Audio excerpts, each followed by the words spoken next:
За сайн байцгаана уу манай хумхын ордныхон та бүхэндээ одоо энэ өдрийн амар амгалан айлтгая. За ингээд одоо манай хумхын ордныхны одоо дараагийн 3 сар таны ажил амьдралд юу тохиолдох вэ гэсэн юу хайр сэтгэлийн амьдралд юу тохиолдох вэ гэсэн уншлага эхэлж байна.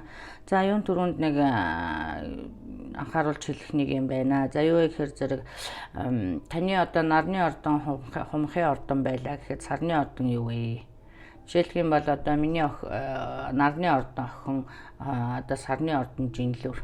Тэгэхээр зэрэг хүн бүрийнх өөр. Ягаад гэх юм бол одоо таны төрсөн цаг бүр өөр байдаг учраас тий. Сарны ордон бол одоо таны төрсөн цагаар наривчилж хэлдэг учраас илүү одоо наривчилсан, илүү одоо хувийн чанартай, илүү одоо танд ойрхон тийм ээ, илүү одоо мэдээлэл агуулсан ч гэдэг юм уу юм байдаг шүү. Хэрвээ нарны ордон чинь таарахгүй бол ямар нэг хэмжээгээр тантай холбогдохгүй бол сарны ордноо заавал олж үзээрэй. За одоо Google дээр цаг тэр одоо хүснэгт байгаа тэрэнд нь одоо цаг минут төрсөн юугаа хийж агаад тэгээд ингээ олдог байгаа шүү тийм ээ. За энэ дээр одоо нарны ордон бол одоо илүү ерөнхийлсэн байдаг. 9 дугаар сард төрсэн хүмүүс бүгдээ охины ордныхан тий 10 дугаар сард төрсэн хүн бол жинлүүрч гэдэг юм уу тийм ээ. Тийм учраас одоо заавал сарны ордноо олж үзэх юм чухал шүү. За ингээ уншлагандаа орё. За эндээс харахад одоо манай хумхын ордныхан бол өнгөрсөн одоо явдал харагдаж байна л та. За энд одоо их нэлээд сэтгэл шархалсан одоо нэлээд одоо бас хэцүү цагийг туулсан ийм байдал харагдаж байна тийм ээ. За одоо өнөөдрийг хүрэхэд одоо стресс арилаагүй байгаа ч юм шиг тийм ээ. За иймэрхүү байдал харагдаж байна шүү тийм ээ. За энэ дээр одоо миний нэг хэлэх юм бол одоо за ийм байдал одоо өнгөрсөнд харагдаж байна л та. За өнөөдөр одоо яг та одоо алдаа хийчээд тийм ээ уучлал гуйх гэж байгаа бол одоо цаг нь мөнөө гэж байна шүү тийм ээ.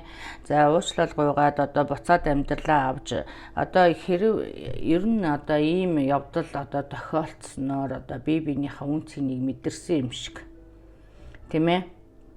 За одоо жишээлх юм бол энэ миний жинхэнэ хайр байж тийм ээ.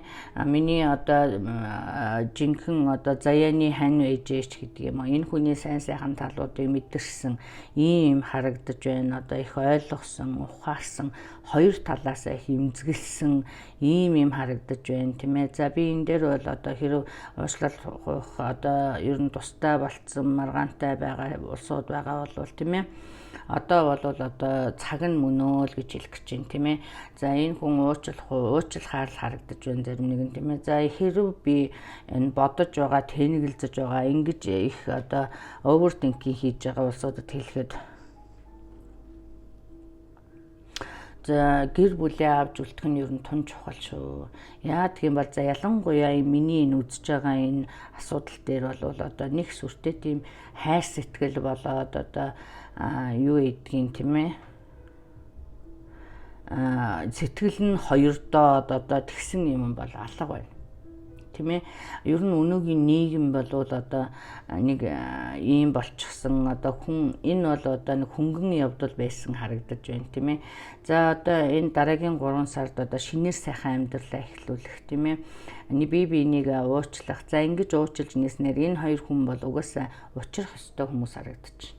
Угаасаа заяаны хань, жинхэнэ хайр, true love одоо юу гэдгийг тийм юм харагдаж байна. Одоо өнгөрснийг сайхан ардаа орхиорой л гэж зөвлөхөр байна. За хоёр талаасаа нэгэнт одоо уучлаад нийлэхээр шийдсэн бол одоо драма хийгээл одоо байн сөхөж яриад биенийхээ одоо бүр үгийг үзэл одоо ингээл зовоогол иймэрхүү асуудлаас болж одоо гэр бүл бас тийм ээ бас өнгөрсөнтэй ингээд зурлах ер нь бол болж өгвөл энэ залуучууд хэрүүлийн баг хийж ер нь биенийг хөндлөж харьцаж байгаарай тийм ээ.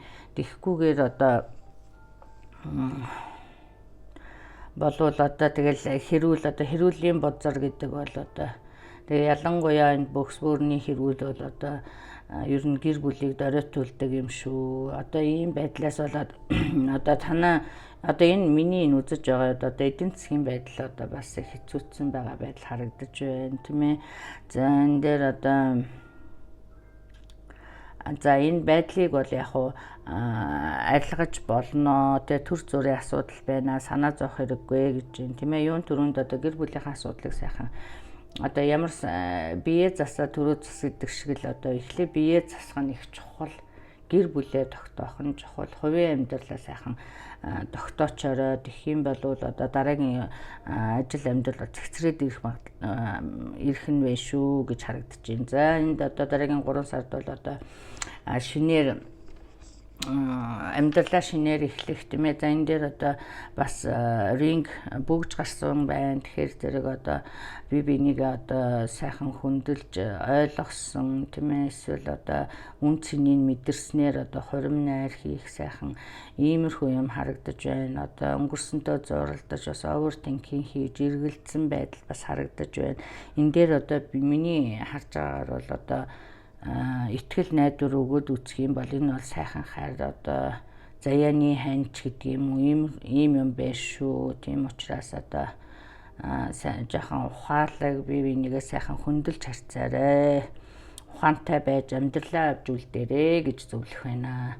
За ингээд одоо та бүхэн хувийн уншлага сонирхож байгаа бол миний одоо Facebook пэйж болох Монгол Старт хариутаар одоо орж мэдээлэл аваарай. Ингээд амжилт хүсье баяртай.